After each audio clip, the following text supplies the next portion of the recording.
La idea de educar la podemos remontar siglos atrás. Sin embargo, fueron los griegos los que dejaron un fondo trascendental para poder dar apertura a este gran viaje que es la educación.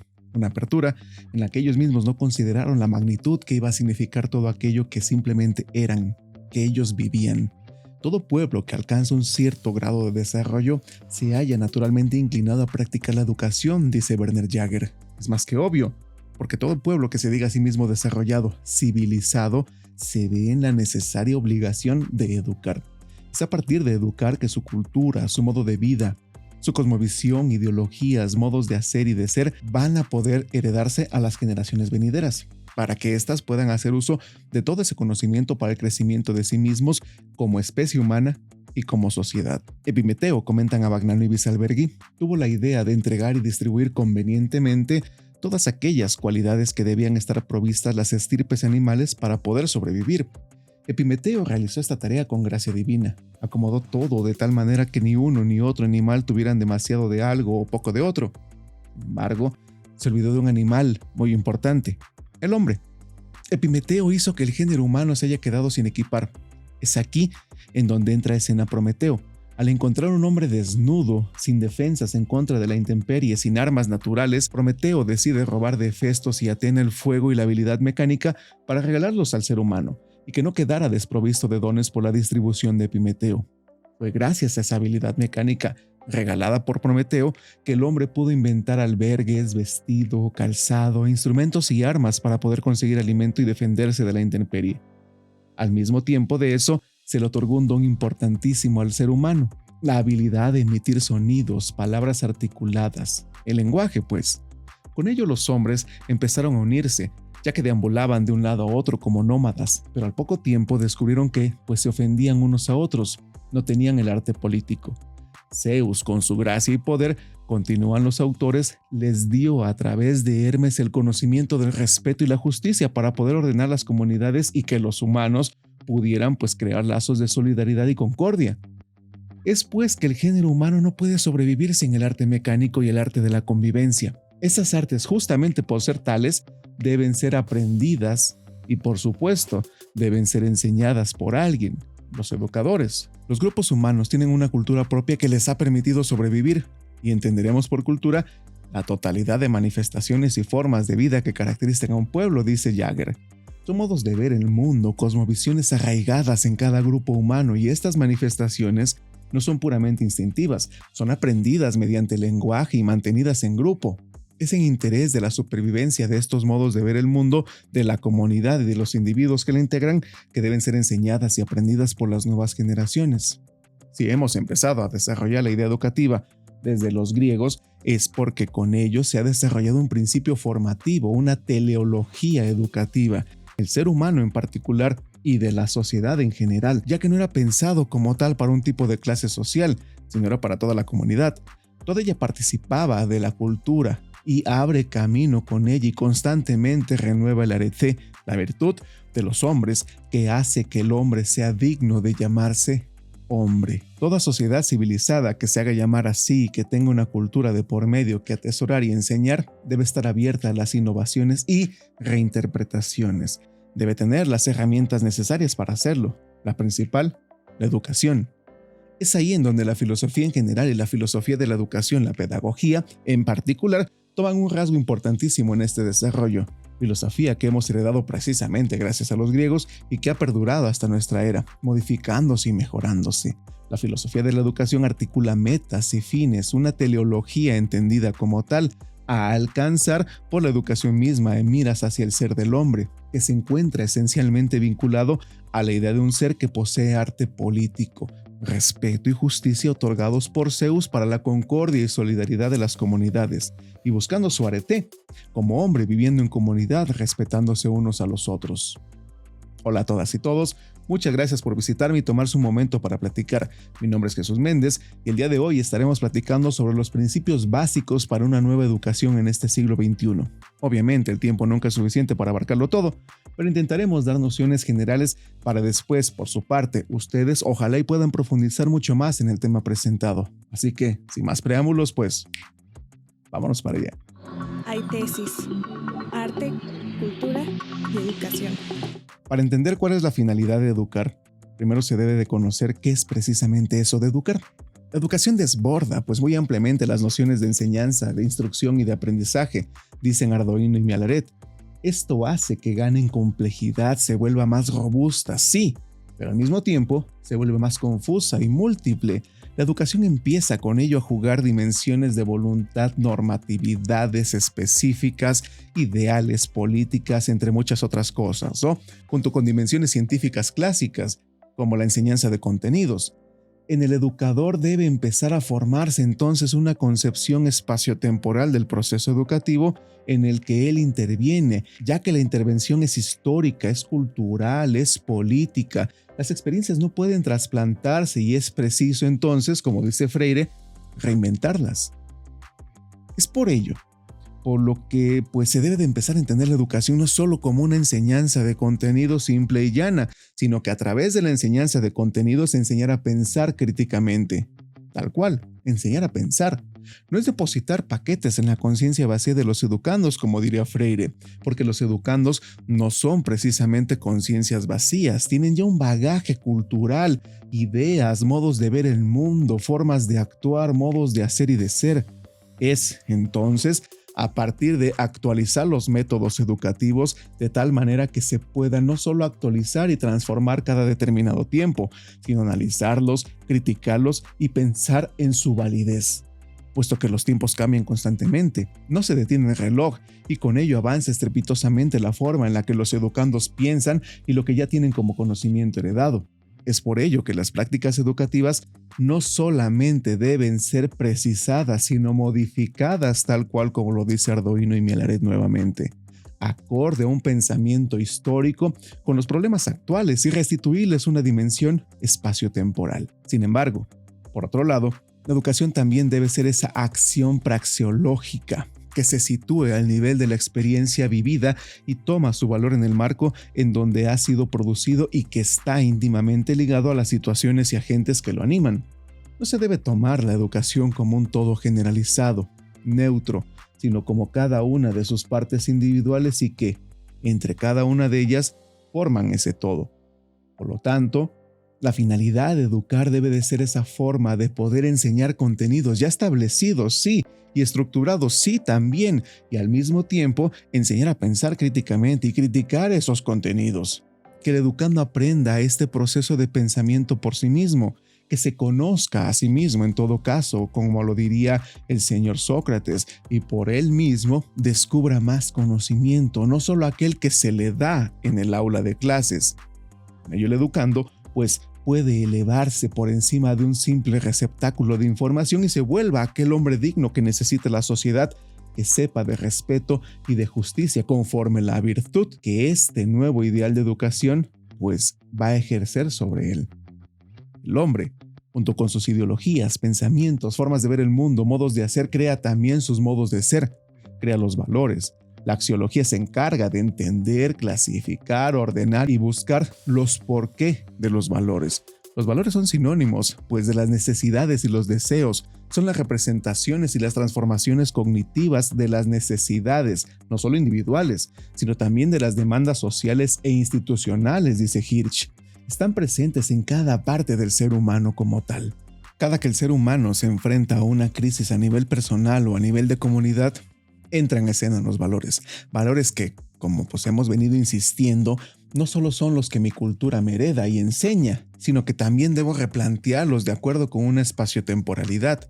Por lo tanto, es necesario reevaluarlos para poder seguir en grupo y con cohesión. Y es porque un valor es una creencia perdurable, de que un modo específico de comportamiento es personal o socialmente preferible a un modo opuesto de comportamiento, como dice Hirsch, lo que lleva a que un conjunto o un sistema de valores es un tipo de organización de creencias y modos de ser preferibles en una comunidad. Estos valores en una comunidad estructuran una visión del mundo y dan sentido a los proyectos de vida. Son normativos, permiten la solución de conflictos y la toma de decisiones y forman la identidad como comunidad, como grupo humano. Son guías de conducta que desarrolla a la par de los cambios continuos que hay en la sociedad y en el mundo. Hoy en día se enfatizan valores sobre la productividad, los logros individuales y la eficacia. son los valores modernizadores, como herencia que se tiene de la época moderna, claro está. Sin embargo, los valores no pueden simplemente imponerse, es necesario que alguien los promueva entre los individuos y los grupos para conseguir su aceptación. Las instituciones educativas es ahí en donde ocupan un lugar primordial en la generación y transmisión de estos valores, promoviendo valores patrios, definir una historia en común, así como una idea general, por ejemplo, de nación. Es de esta manera que se acerca a través de los autores y textos mencionados a responder la pregunta inicial: ¿cuál debería de ser la finalidad de la educación en México, por ejemplo? La finalidad de la educación en general, así como en México en un primer término, debe de sustentarse en la transmisión de esas ideologías, pensamientos, modos de ver el mundo, cosmovisiones, formas de hacer y formas de ser que denominamos cultura mexicana en particular, entendiendo todo esto como enseñanza de contenidos tanto nacionales como de la cultura global, conocimientos generales y particulares que han heredado las generaciones pasadas para poder enseñarlas a las más jóvenes. Sin embargo, no es quedarse ahí, en la mera enseñanza de contenidos y que nuestro educando sea un simple receptáculo vacío sin transformarlas, corregirlas y aumentarlas. En segundo término, el educando, pues, no debe de ser visto precisamente como un receptáculo vacío en el que se pueda o deba verter los conocimientos que se quiera o deba de acuerdo con un plan de estudios, lineamientos, normativas o lo que sea que consideremos convenientes y que con ello se crea que se educa a las generaciones venideras. Se debe de enseñar a pensar, a criticar, a razonar, a preguntar, a discernir, no solo a pensar fiel y mudamente aquello que se nos dice. Y que ese pensar, razonar, criticar, preguntar, etc., salgan, resulten, surjan del propio alumnado, de la propia aula de clases, no como algo impuesto. No podemos obligarlos a pensar, sino como algo que se desea hacer. Se debe de aceptar que hay una pluralidad de pensamientos y de formas que los educandos ya traen consigo, en su modo de vivir, en sus formas de hacer y de ser. No vienen vacíos. La verdadera pregunta es cómo conjugar esta herencia cultural que pretendemos enseñar, estos contenidos que tenemos ya dados, heredados de generaciones pasadas, con las formas de hacer y de ser que cada educando trae consigo y que contienen ya conocimiento. La educación es esa enseñanza, aprendizaje entonces, pero que entendida en conjunto, en par. El que enseña, no solamente enseña, también aprende, y el que aprende no solamente aprende, sino que también enseña. Una verdadera enseñanza, aprendizaje mutua y recíproca. Es necesario que no se les arrebate entonces la dignidad a los educandos al entrar a un salón de clases, diciendo que aquí vienen a aprender y ya. Obviamente sí vienen a eso. Sí llegan a eso, pero no solamente a eso. El educador no debe olvidar que los educandos como individuos de una sociedad tienen ya en ellos pequeños relatos, como lo comenta Menge, que les influyen en su saber hacer, su tecné y su saber ser, su areté. Es a partir de esos pequeños relatos que la educación puede tomar el rol de ser un espacio público de debate en aras de las decisiones colectivas que deban de tomarse, como lo dice Menge. ¿Para qué? Para el bienestar, precisamente colectivo de una sociedad, de una comunidad de nuestro país. Lo colectivo como comunidad es de suma importancia. Los paquetes de enseñanza preestablecidos entran en ese debate. Su crítica, su mejoramiento, su reinterpretación basados en esos pequeños relatos de cada individuo y del grupo de individuos entendiendo su pluralidad, su colectividad. Es necesario entender que la educación va dirigida hacia un público plural. Por lo tanto, la homogeneización de los paquetes de enseñanza no funciona para un público diverso. El docente no debe de perderse entonces en la necesidad de solo enseñar contenidos, debe enseñar a pensar. Esa debería ser la teleología educativa en México, vista desde la pluralidad de pensamientos que hay en el país, a la vez de pensar en toda la comunidad indígena que existe y que tiene sus propios saberes y haceres.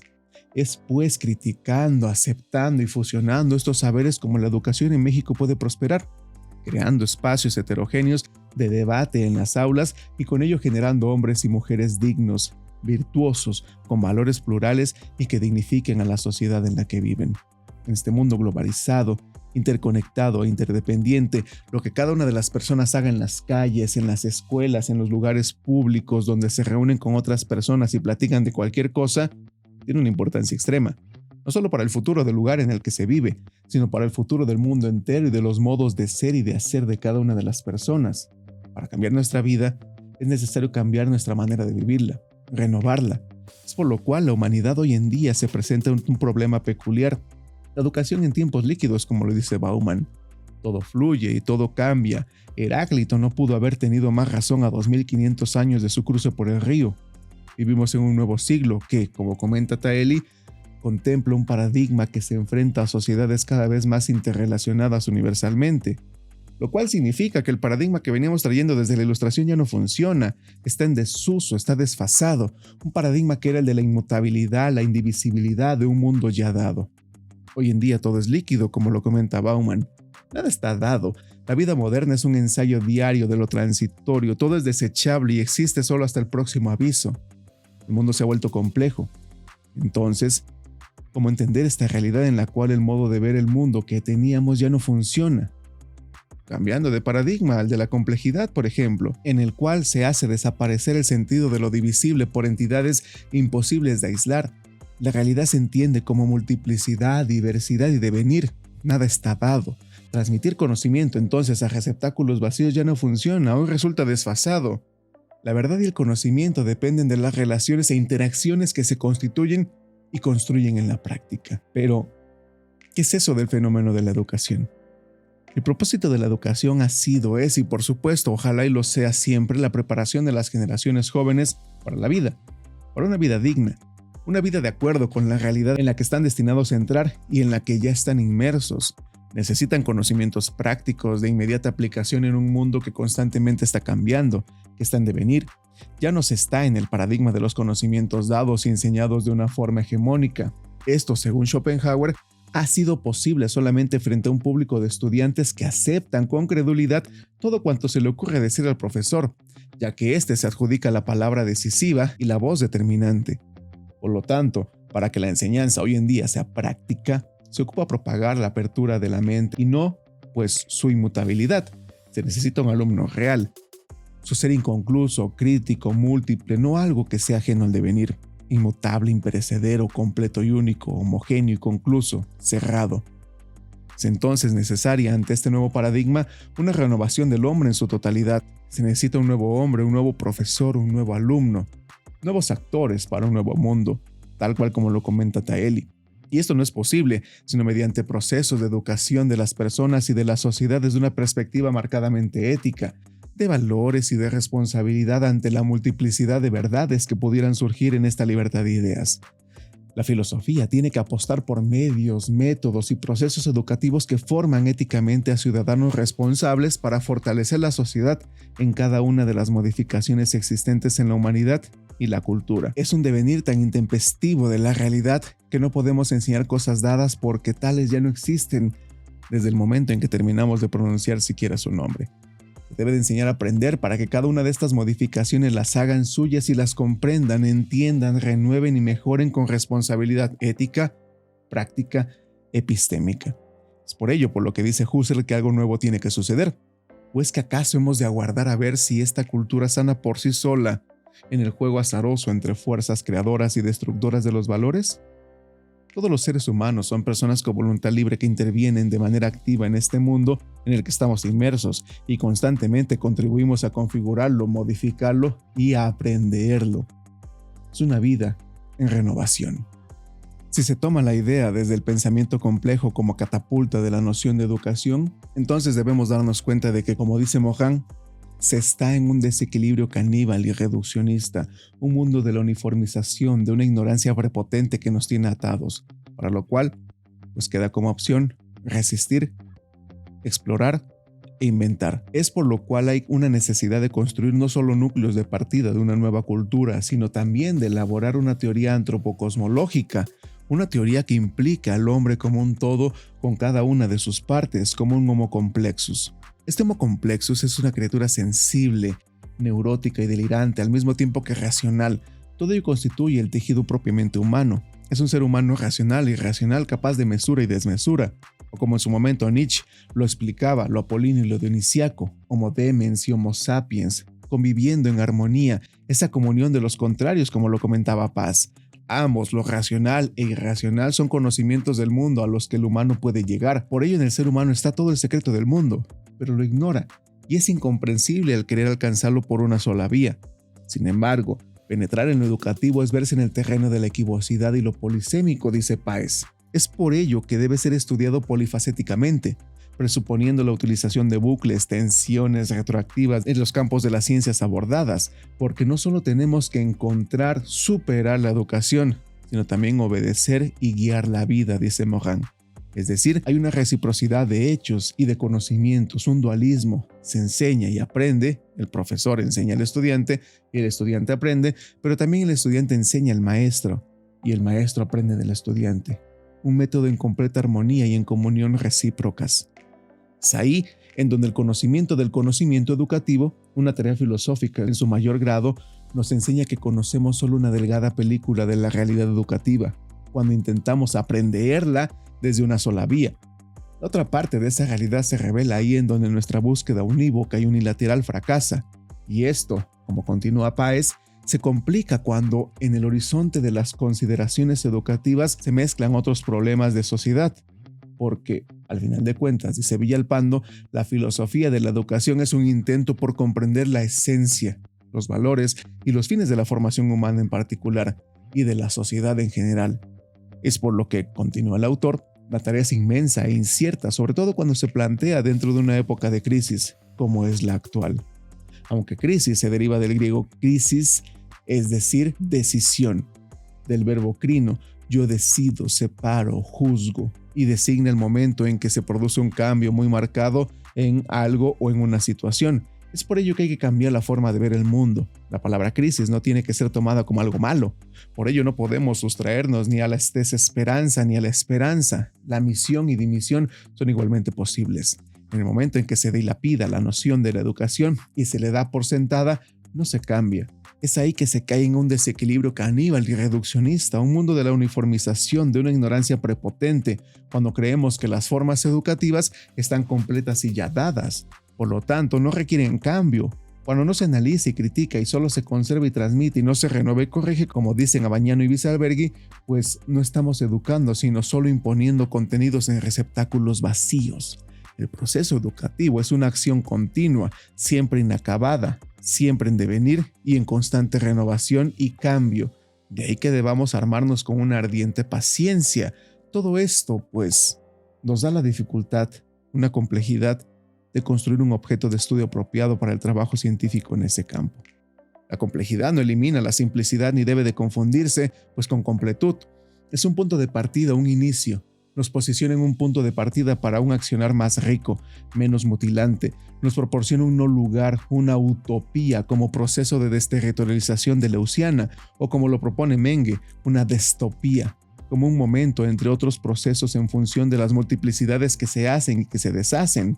Nos permite cambiar de naturaleza, cambiar de código, cambiar de pensamiento y conectarnos con otros en una realidad entretejida en donde lo nuevo puede surgir y, de cualquier manera, va a surgir.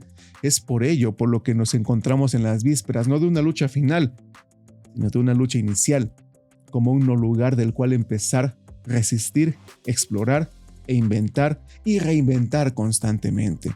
El problema radica ahora en cómo unir un fin común cuando todo es cambiante, cómo saber hacia dónde ir, cómo descubrir un bien unificador cuando todo es polisemántico, cuando hay muchas verdades y todas potencialmente válidas. Ahí es donde entra la educación, entendida esta como una formación para aprender, para valorar, para discernir, para entender y formar humanos. Al enseñar eso, y no contenidos acabados, se está enseñando al educando a pensar y adaptarse a cada uno de los constantes cambios que surjan en su contorno, y no a querer acomodar un paradigma ya dado, acabado, a una realidad en constante devenir. Es ahí entonces donde realmente al educando se le está formando. Muchas gracias a todas y a todos por haberme acompañado hasta este momento de la plática.